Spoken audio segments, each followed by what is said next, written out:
Hi, baby. How are you? How is she? Hi, baby.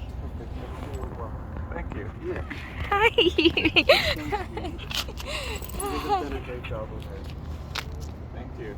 Hi. Yeah, she's lives in apartments, right? So she sees dogs and neighbors. And she wants puppies. Yeah, no, that's really good. Hi. How was it, baby? So, she's not a fan of the cone, obviously, but you want to make sure she wears it. Yeah, it's the first time she's done it. So. Okay, good. Hi, Evie. Are you okay?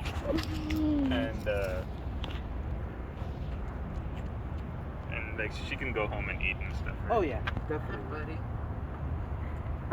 Is it okay to have her on the back seat of the car, or should I keep her in my laps? Because in the back seat she tries to come forward. No, I think she'll know to take it easy today. She'll know. Yeah. Okay. Because we have a seatbelt that goes Oh, in her perfect. Yeah, body. that's better. But then she still tries to come forward. So she's like literally. Curious, huh? Yeah. No, she's just